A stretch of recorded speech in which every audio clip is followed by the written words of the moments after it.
आज की वीडियो में हम करने वाले हैं क्लास 7th का चैप्टर 3 हीट का पार्ट 2। तो आइए शुरू करते हैं और समझते हैं कि ट्रांसफर ऑफ हीट क्या होता है। मान लीजिए मैंने एक फ्राइंग पैन लिया, उसको मैंने हीट देना शुरू कर दिया। अब जो हीट होगी वो ट्रांसफर कहां पे हो जाएगी, हमारे फ्राइंग पैन में ट्रांसफर हो जाएगी और हमारा फ्राइंग पैन जो है वो धीरे धीरे गर्म होने लगेगा।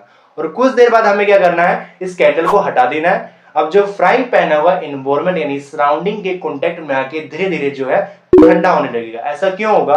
क्योंकि the heat flow from a hotter object to a colder object, यानी कि जो हीट होती है वो हमेशा ही हॉटर ऑब्जेक्ट से कोल्डर ऑब्जेक्ट की ओर ट्रांसफर होती है।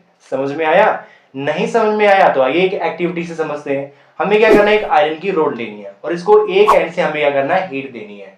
और जो वैक्स यानी जो मोम होती है हमें आयरन रोड पे लगा देनी है इक्वल डिस्टेंस में। अब क्या होगा, जो हमारा आयरन रोड है वो एक एंड से गर्म हो रहा है और जिसका बाकी का पोर्शन है वो ठंडा पड़ा हुआ है। अब क्या होगा, जो हीट होगी वो लेफ्ट साइड में ट्रांसफर होने लगेगी, यानी हॉटर एंड से कोल्डर एंड की ओर ट्रांसफर होने लगेगी।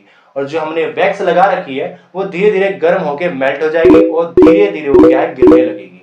तो इससे हमें समझ में क्या आता है कि हमेशा ही जो हीट होती है वो हॉटर से कोल्डर ऑब्जेक्ट की ओर ट्रांसफर करती है। यहाँ पे लिखा क्या हुआ है, the process by which heat is transfer from the hotter end to the colder end of an object is known as conduction. कह रहा है कि ऐसी प्रोसेस जिसमें कोई ऑब्जेक्ट गर्म हो और वो कहां की ओर मूव करे, कोई ऑब्जेक्ट हॉटर से कोल्डर एंड की ओर मूव करे, वही क्या कहलाता है, हमारा कंडक्शन कहलाता है।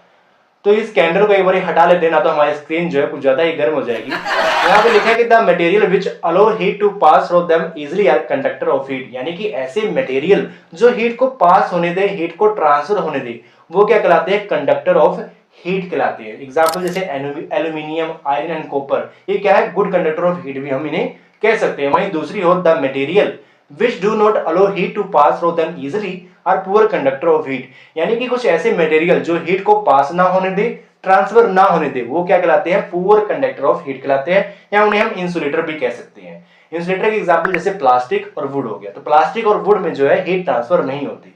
तो ये जो हमने ट्रांसफर ऑफ हीट पढ़ा वो मटेरियल के अंदर पढ़ा। कुछ ऐसे मटेरियल है जो हीट को ट्रांसफर होने देते हैं और कुछ ऐसे मटेरियल जो हीट को ट्रांसफर नहीं होने देते, तो उन्हीं को हम क्या कहते हैं, कंडक्शन कहते हैं। तो अब सवाल उठता है कि वाटर और एयर में आखिर कैसे हीट ट्रांसफर होती है। वाटर और एयर में जो ट्रांसफर ऑफ हीट होती है उसको हम कन्वेक्शन कहते हैं। अभी कन्वेक्शन क्या है, इसको अच्छी तरीके से समझते हैं और एक एक्टिविटी को परफॉर्म करते हैं। हमें क्या लेना है, एक फ्लास्क लेना है जिसके अंदर वाटर फिल है। इसको हमें क्या करना है, हीट देना शुरू कर देना है। अब ये हीट कहां से मिल रही है, बिल्कुल इसके सेंटर से हीट मिल रही है। अब जो सेंटर में पानी होगा वो क्या होगा, गर्म होने के बाद ऊपर की ओर चला जाएगा और जो उसकी साइड का पानी है वो कहां पे आ जाएगा, सेंटर में आ जाएगा। अब सेंटर वाला पानी जो है वो वापस गर्म होएगा और कहां पे चला जाएगा, वो ऊपर की ओर चला जाएगा। और फिर से क्या होगा, साइड वाला पानी जो है सेंटर में आएगा और ये प्रोसेस जो है कंटिन्यू होती रहेगी जब तक हमारा पूरा पानी जो है गर्म ना हो जाए। एक्चुअली में ये हमें दिखता नहीं है पर असल में होता ऐसे ही है। तो यहाँ पे लिखा है the mode of heat transfer is known as convection.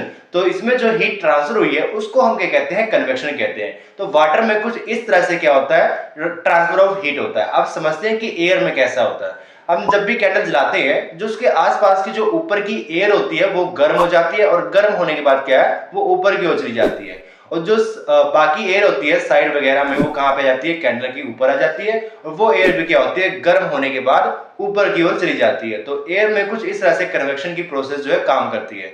चलो एक दूसरी एक्टिविटी समझते हैं। हमने एक कैंडल जलाई और हमने एक हाथ को कहां रखा, ठीक कैंडल के पीछे रखा और दूसरे हाथ को कैंडल के ऊपर रखा। अब होगा क्या, the air gets heated by convection, therefore the hand above the flames feels hot.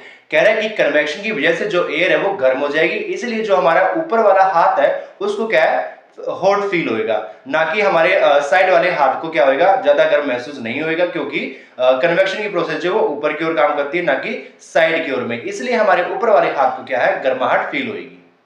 अब समझते हैं कि कोस्टल एरियाज पे जो लोग रहते हैं उनको एक इंटरेस्टिंग फिनोमेना देखने को मिलता है। होता क्या है, दिन के समय में जो लैंड होती है वो ज़्यादा गर्म हो जाती है और जो गर्म हवा है वो ऊपर की ओर जाती है और वहीं सी से क्या होती है, ठंडी हवा लैंड की ओर आती है। अब ये जो गर्म हवा है वहाँ वो कहाँ चली जाती है, सी की ओर चली जाती है और फिर वो ठंडी हवा बन के लैंड की ओर आती है। इसलिए जो वहाँ पे घर होते हैं उनकी जो खिड़कियाँ होती है वो हमेशा खुली रहती हैं ताकि वो सी से आई ठंडी हवा को महसूस कर सके, उसका आनंद ले सके।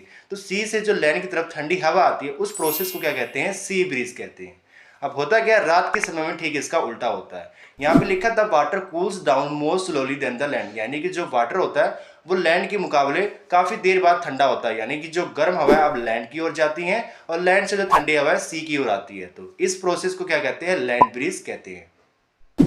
तो अब समझते हैं कि रेडिएशन क्या होता है। जब भी हम धूप में बाहर निकलते हैं हमें क्या लगती है, गर्मी लगती है, पसीना निकलता है। तो सवाल उठता है जो सन से हीट हमारे यहाँ पहुंच रही है वो किस प्रोसेस के जरिए पहुंच रही है। It can not reach by us conduction और कन्वेक्शन, ना तो ये कंडक्शन के जरिए पहुंच रही है और ना ही कन्वेक्शन के जरिए पहुंच रही है। अब ये हमारे यहाँ तक पहुंच कैसे रही है, तो एक्चुअल में क्या होता है, जो अर्थ और सन के बीच में स्पेस होता है, स्पेस यानी अंतरिक्ष, और अंतरिक्ष में कोई भी मीडियम या एयर नहीं होती। तो जो सन की हीट हमारे यहाँ पहुंच रही है वो एक अलग प्रोसेस के जरिए पहुंचती है, जिसको हम क्या कहते हैं, रेडिएशन कहते हैं। अब रेडिएशन जो होता है उसको मीडियम की जरूरत पड़ती भी है और नहीं भी पड़ती, यानी अगर मीडियम नहीं होगा तब भी रेडिएशन की प्रोसेस जो है काम करेगी, अगर मीडियम है तब भी रेडिएशन हो सकता है। अब हमने अपने कमरे में रूम हीटर जरूर यूज किया होगा। अब रूम हीटर क्या करता है, वो भी जो उसमें से हीट निकलती है वो भी रेडिएशन के जरिए ही निकलती है। अब मान लो तुमने एक फ्राइंग पैन लिया, उसको गर्म करना शुरू कर दिया। अब कुछ देर बाद तुमने कैंडल को हटा लिया। अब ये क्या होगी, इसमें से भी क्या निकलेगी, रेडिएशन निकलेगी। जब इसमें से रेडिएशन निकल जाएगी तो हमारा फ्राइंग पैन क्या हो जाएगा, ठंडा हो जाएगा।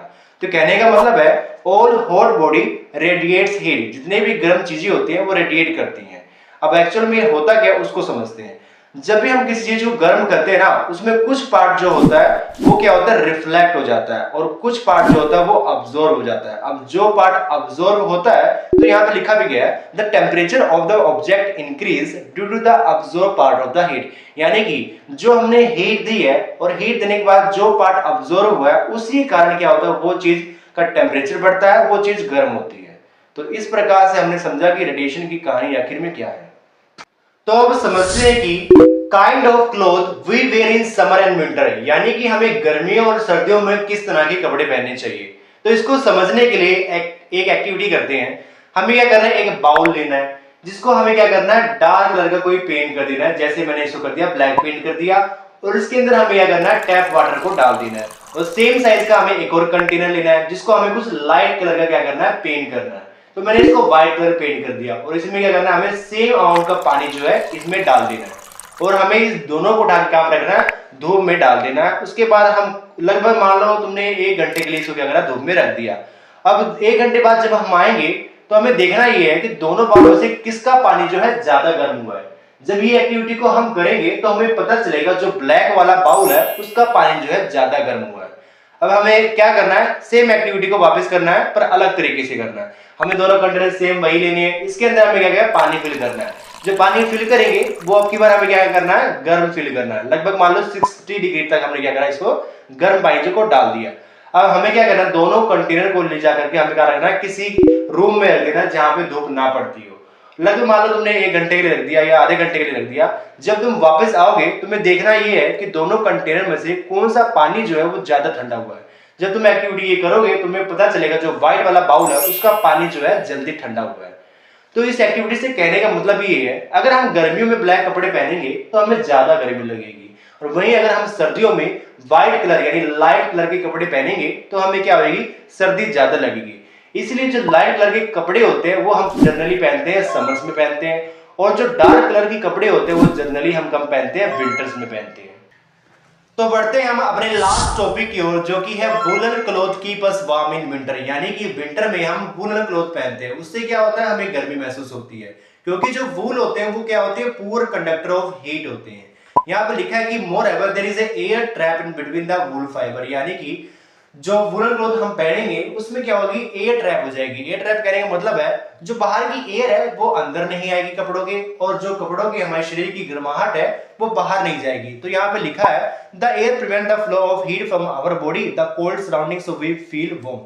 तो कहने का मतलब है अगर हम सर्दियों में वूलन क्लॉथ पहनेंगे उससे क्या होएगा, जो वूल फाइबर होता है वो हमें क्या करता है, हमारे शरीर की गर्माहट को बाहर के ठंडे सराउंडिंग में नहीं जाने देता, और ना ही ठंडी हवा को हमारे बॉडी के, हमारे क्लोथ के अंदर नहीं आने देता। इसलिए हम सर्दियों में क्या प्रेफर करते हैं, वूलन क्लॉथ पहनना प्रेफर करते हैं।